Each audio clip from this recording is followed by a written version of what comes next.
n'y a pas d'espace pastoraux sécurisés, c'est difficile. Sans le couloir, on avait trop de difficultés. Auparavant, les animaux circulaient un peu au hasard et puis faisaient des dégâts. Il n'y avait pas d'eau pour boire, c'était difficile pour la population et n'en parlons pas des animaux. Avant, on faisait l'élevage sans comprendre grand-chose. On ne calculait pas ce que l'on mettait dans la bouche bovine. On gaspillait l'argent. MOPS est une réponse aux effets des changements climatiques. Les effets des changements climatiques avec les sécheresses récurrentes font que la mobilité du bétail peut être un moyen de diminuer la pression sur les ressources.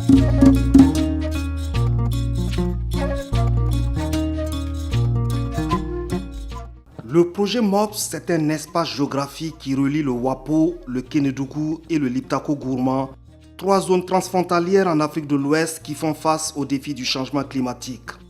MOPS, c'est aussi un enjeu économique, le pastoralisme qui fait le trait d'union entre les pays du Sahel et les pays côtiers.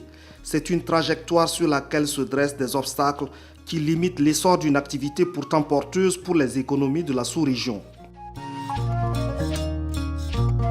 Certaines politiques pensent que c'est un élevage qui est inefficace, qui est primitif, alors que c'est le contraire, parce que quand on prend sa contribution au PIB, il contribue autour de 24 à 80% selon les pays au produit intérieur brut.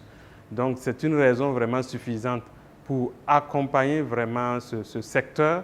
Et nous savons qu'avec de bonnes politiques, le secteur du pastoralisme peut mieux s'adapter aux effets du changement climatique et également vraiment apporter une grande contribution dans le développement durable. Lancé en 2020, le projet Mobilité pastorale transfrontalière apaisée et sécurité au Sahel s'est donné la mission de renforcer la résilience des populations agro-pastorales, d'instaurer la stabilité sociale au Sahel et de promouvoir un environnement juridique favorable aux agro-pasteurs. Pour cette grande cause, 6 organisations unissent leurs forces dans le cadre d'un consortium financé par la coopération suédoise au développement. Il s'agit de l'Organisation néerlandaise de développement SNV, de Care Danemark, de Hub Rural, ainsi que 3 organisations paysannes régionales, à savoir l'Association pour la promotion de l'élevage au Sahel et en savane, le réseau Bilital Marobé et le réseau des organisations paysannes producteurs d'Afrique. Dans le consortium, il y a 3 organisations de producteurs régionales. Au niveau du premier objectif, c'est de renforcer les capacités organisationnelles de ces organisations afin de leur permettre d'améliorer leur crédibilité vis-à-vis de leurs membres et de pouvoir rendre des services escomptés par les membres en y adhérant.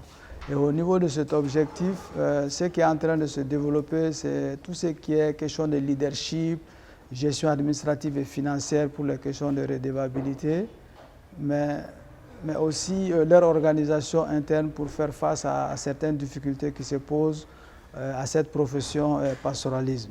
Aujourd'hui, on peut se satisfaire de savoir que nous avons un système de gestion solide et crédible, et que nous avons une structure organisationnelle jusqu'à la base, même s'il y a encore matière à faire, la question de redevabilité et tout ça, mais il faut reconnaître que c'est quand même un chantier assez long.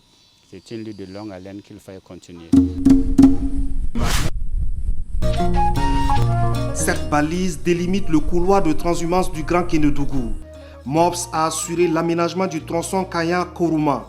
Dans un pays qui a enregistré en 6 ans 4000 conflits agriculteurs-éleveurs, ce couloir symbolise un consensus communautaire, fixe des droits et devoirs pour les agro-pasteurs et matérialise les voies d'une paix durable entre communautés. C'est un problème qu'on a résolu. Parce que si les animaux doivent emprunter la même voie que les véhicules, c'est compliqué. Et en dehors de ça, en traversant la ville souvent, ces animaux partent avec les animaux du village.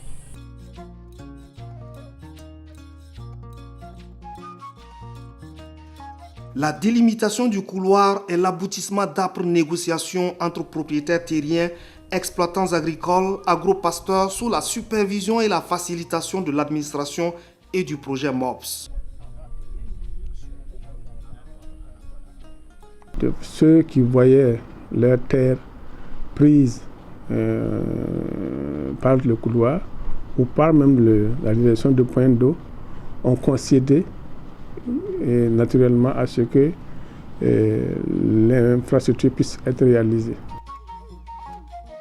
Sur le parcours de la piste, tout est mis en place pour rendre le déplacement des animaux aisé, comme des aires de pâturage aménagées, des points d'eau qui permettent au bétail et aux populations de s'abreuver.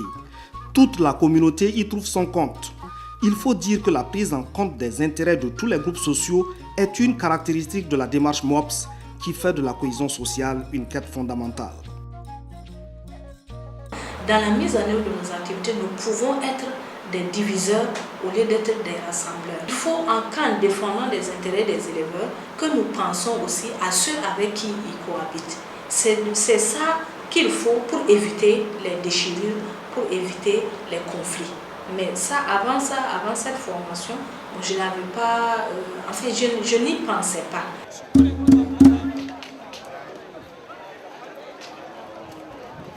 Les questions foncières et les conflits agriculteurs-éleveurs sont au premier rang des affaires qui occupent les palais de justice dans les pays d'intervention du MOPS.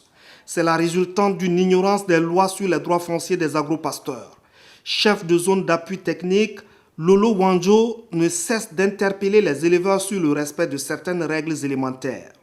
Un nombre d'animaux qui doit être suivi par un berger, si ça dépasse ce nombre, il faut forcément 2 ou 3 bergers. Voilà. Et il faut suivre un itinéraire donné.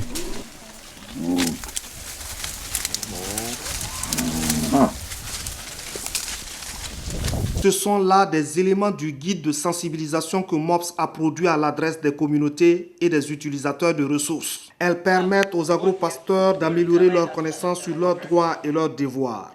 Mais il est apparu aussi important de veiller à une bonne administration de la justice. C'est ainsi que des actions de formation sont développées à l'endroit des acteurs de la justice.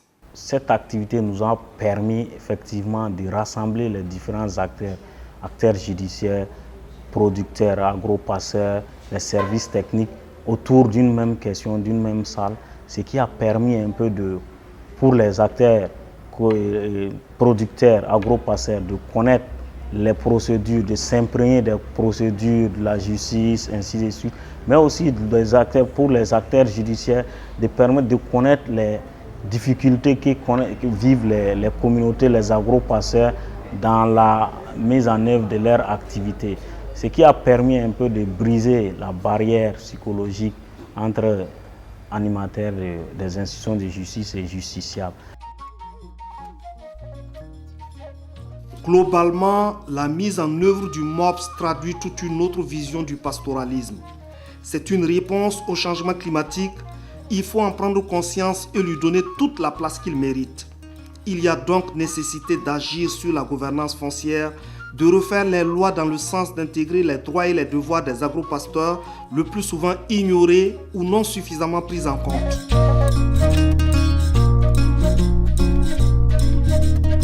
Les 2 principales politiques agricoles de cette région, que ce soit la politique agricole régionale de la CEDEAO, la PAU de l'IOMA ou le cadre stratégique de sécurité alimentaire durable dans une perspective de lutte contre la pauvreté du SILS, toutes ces politiques et stratégies ont comme vision de renforcer la cohésion sociale dans les milieux ruraux, de ne pas déliter cette cohésion qui existe, notamment les cohésions dans les communautés pastorales, d'éviter de créer davantage d'inégalités entre pays et entre régions. Une perspective mobilise l'attention de toutes les organisations de producteurs régionales. La révision du cadre juridique de la CEDEAO relatif à l'élevage, au pastoralisme et à la transhumance. La veille est de mise pour que ce processus intègre les avis des organisations. Le RBM a produit dans ce sens l'appel dit de Niamey. Entendre la voix des éleveurs au Sahel est une prise de position en faveur de la mobilité pastorale.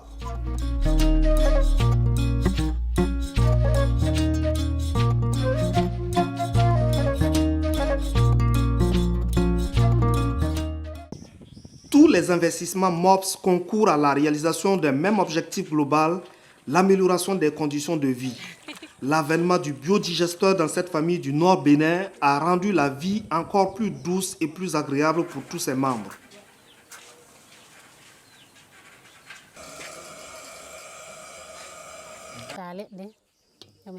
Le foyer biogaz nous facilite la vie. Nous ne partons plus chercher le bois de chauffe.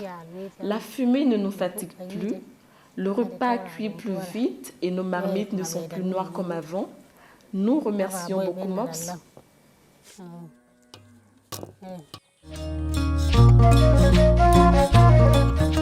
D'autres familles vont connaître le bonheur de la famille de Binta qui voit la bouse de vache se transformer en or grâce à la magie du biodigesteur. 15 autres ouvrages sont en construction pour être mis à la disposition des ménages.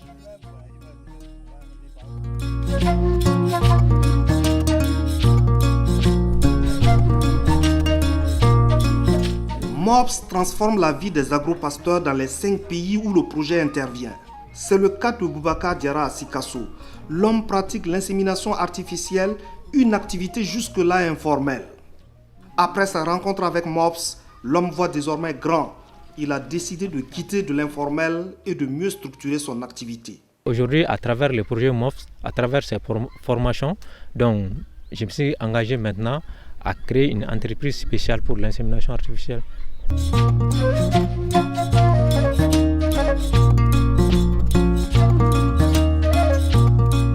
MOPS s'offre comme une véritable école de l'entreprise dans les villages et le milieu des agropasteurs. Des jeunes pleins d'ambition et de passion sont techniquement formés au métier et au commerce, à la gestion d'entreprise ainsi qu'au leadership. Dans l'ouest Burkina, Zoumana Ouattara, Lidi Sanou et Aruna Traoré sont déjà passés de l'informel au formel. Avec l'accompagnement de MOPS, ils se sont lancés dans l'embouche ovine et bovine en véritables entrepreneurs.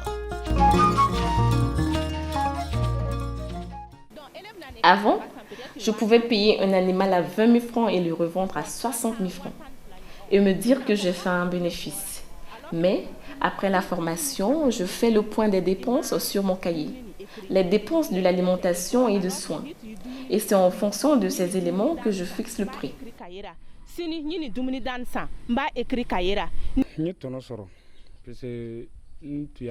J'avais un lot que je suis allé vendre. J'ai fait 50% de bénéfices.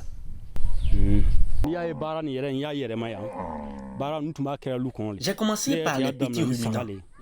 Au fur et à mesure que j'ai gagné l'argent, j'ai commencé à payer les bœufs, à faire ça à domicile.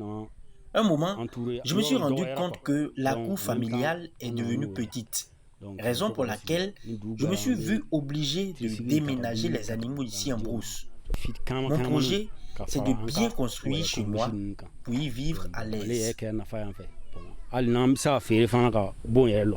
MOPS clôture sa première phase en décembre 2022 au terme de 3 années d'exécution. Des résultats sont réalisés, des transformations opérées et une nouvelle perception du pastoralisme installée. Mais des défis demeurent et appellent à l'action continue. MOPS se met en œuvre dans des pays qui connaissent la persistance d'une insécurité. Et qui parle d'insécurité avec la mobilité du bétail doit prendre en compte ces aspects.